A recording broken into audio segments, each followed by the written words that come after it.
की अलग अलग टाइप की दिक्कतें आती, वो कई बार नहीं कह पाती, तो घर वालों को कहते हैं तो नई समस्या क्रिएट हो जाती है, बाहर कह नहीं सकते तो बेझिझक आके मेरे से कहती थी, क्योंकि मैंने कोई ऐसा डेकोरम सेट नहीं कर रखा था, कोई ऐसी बाधाएं नहीं थी, बड़े आराम से कहती थी और हम उसका बड़े आराम से समाधान कर लेते थे।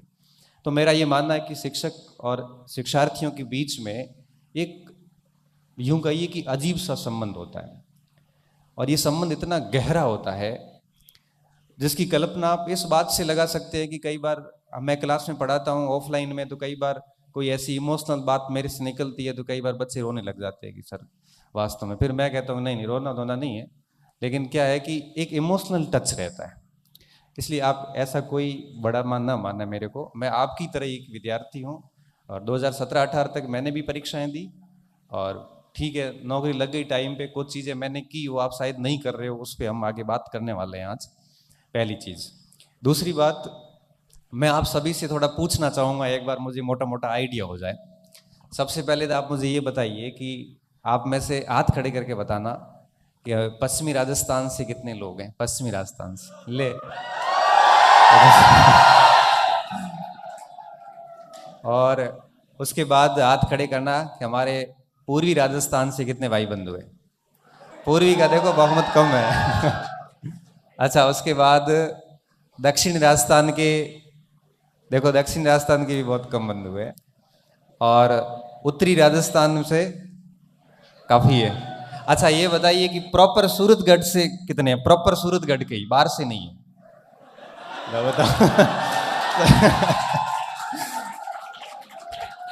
मतलब सर आपके मतलब इस पूरे सूरतगढ़ की इकोनॉमी हमारे पे चल रही है मतलब अच्छा एक दो प्रश्न और, इतिहास के हमारे अध्येता कितने हैं, हिस्ट्री के? अरे नहीं है तो भी हाथ खड़ा कर दो जी, जित रह जाएगी ठीक है। और वरिष्ठ अध्यापक के साथी कितने हैं, शेष बचे अध्यापक के कितने हैं? ओके। और एक आखिरी प्रश्न, डायरेक्ट इनडायरेक्ट मेरे से पढ़े हुए कितने हैं? बहुत कम है ना, नहीं नहीं काफी है अच्छा काफी है, ऐसा कम आंकड़ा नहीं था, आप देख नहीं पा रहे हो अच्छा, केवल मेरे को पहली बार या यूट्यूब पे ही सुना है, बाकी क्लास या कभी नहीं देखी, ऐसे बच्चे कितने हैं? ऐसे भी काफी है और पढ़ने वाले कितने हैं ये डबल हाथ खड़े हो रहे हैं ना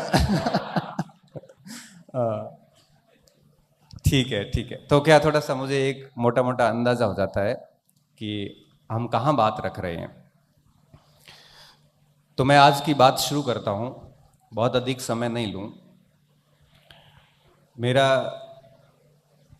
हमेशा से एक बच्चे को, बच्चा बोर हो गया कि सर इस उम्र में मुझे ये बातें न सुनाई जाए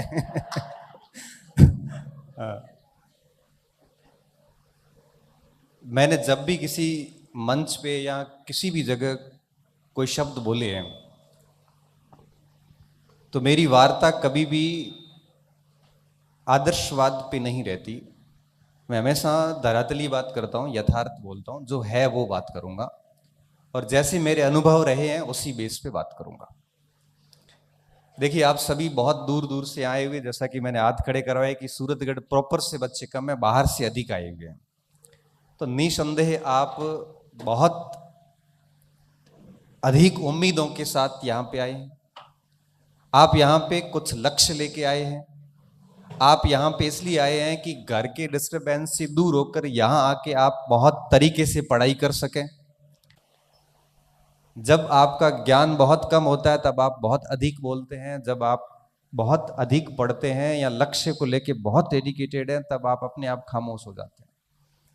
मैं हर विद्यार्थी को कहता हूं कि आप अपनी कंपटीशन की इस जर्नी में एक बात सीख लें, किसी को कोई उत्तर नहीं दे, बस जितना हो सकता है आप खामोश रहें। कोई कह रहा है कि क्या कर रहे हो, बस पढ़ रहे हैं, फेल हो रहे हैं, पास हो रहे हैं, कुछ भी जवाब नहीं देना, क्योंकि जितना अधिक जवाब दोगे उतने ही अधिक मौके मिलेंगे घेरने के लिए। खामोशियां सबसे बेहतर होती है एक स्टूडेंट के लिए, इससे बढ़िया कुछ नहीं होता कि वो चुपचाप पढ़ाई करे। मैंने देखा है कि हम लोग क्या करते हैं, पढ़ाई शुरू करने से पहले स्टेटस लगा लेते हैं कि अब मेरा मोबाइल बंद हो जाएगा, मैं पढ़ाई शुरू कर रहा हूँ। ये कौन सी पढ़ाई है भाई? ये कहने की कहाँ जरूरत है कि मैं मोबाइल बंद कर रहा हूँ, सीधा ही कर देना।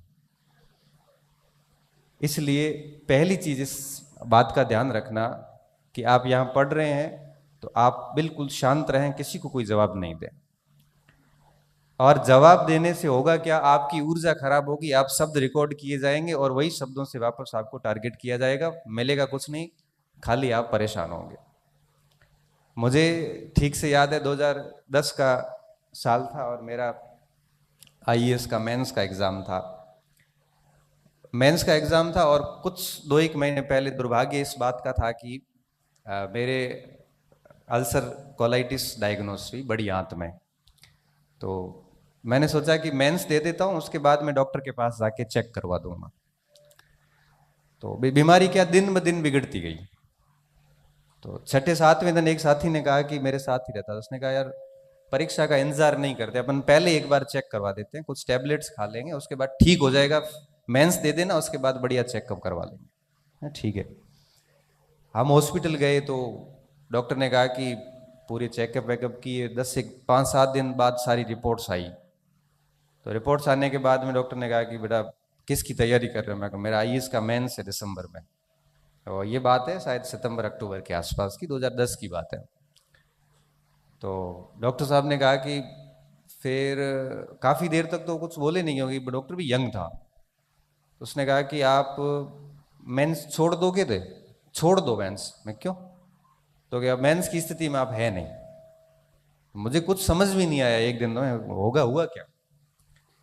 तो उन्होंने कहा कि देखो बेटा ऐसा है कि कड़वी सच्चाई ये है कि अब आप यहाँ तो हेल्थ को चुनना है या जॉब चुननी है। ये बीमारी अब आपके जीवन भर रहने वाली है, मरते दम तक खत्म होने वाली नहीं है, और इस बीमारी के साथ आप प्रशासन की नौकरी नहीं कर पाओगे। तो बेहतर ये है कि मैं आपको सुझाव दे रहा हूं कि अभी से आप इस फील्ड से दूर होकर अपना कोई दूसरा ऑप्शन चुनिए। इतना जब उस डॉक्टर ने बात करी तो ये व्यक्ति कोई स्वीकार नहीं कर सकता कि जब फर्स्ट अटेम्प्ट में आईएएस का मेंस दे रहा हो, दिल्ली बैठा हो और अपने पूरे ड्रीम को लेके डेस्परेटली सोच रहा है कि कुछ ही महीनों में मसूरी में होंगे। मसूरी आईएएस का ट्रेनिंग सेंटर है और पीछे की 6-7 साल की एक मेहनत थी कि भाई जाना ही है, मतलब जाना है, बात खत्म।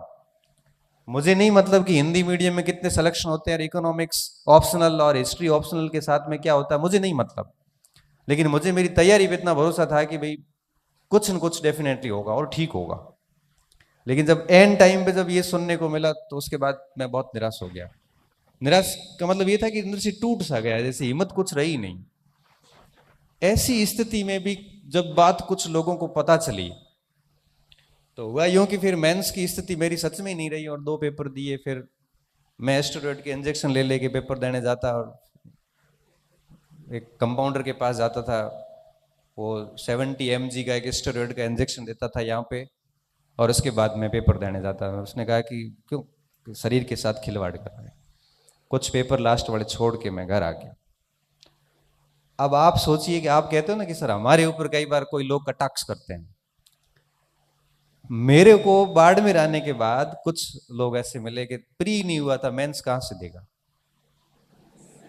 आप सोचिए कितनी असंवेदनशील बात है कि व्यक्ति किस स्थिति से जूझ रहा है। 58 केजी के साथ दिल्ली गया था, 43 केजी के साथ वापस आया है और 15 किलो भार लॉस करके घर आया कोई, तो डेफिनेटली कोई बड़ी दिक्कत ही रही होगी। लेकिन असंवेदनशीलता देखिए कि ये चीजें थी। फिर मैंने वापस कोई जवाब नहीं दिया, ठीक है अपने को क्या करना, जी आपको अगर लग रहा है तो ठीक है मान लो। और मैंने मेरे काम करता रहा, टैबलेट्स खाते रहे, शांति से काम करते रहे। आज आप देख रहे हो कि बच्चों का कितना मुझे प्रेम मिलता है। मैं कई बार अभी भी मैं तो अभी भी भावुक हो जाऊं बात करते गए, इसलिए मैं थोड़ा मजबूत होने की कोशिश कर रहा हूं। ये सब चीजें क्यों होती है? मैंने कभी किसी को रिस्पॉन्स किया ही नहीं, क्योंकि मुझे ये मेरा ये मानना है कि आपका जो रिजल्ट होता है ना, इससे बढ़िया कोई जवाब है ही नहीं इस सृष्टि। इस रिजल्ट से बेहतरीन कोई जवाब नहीं है। और कहते हैं कि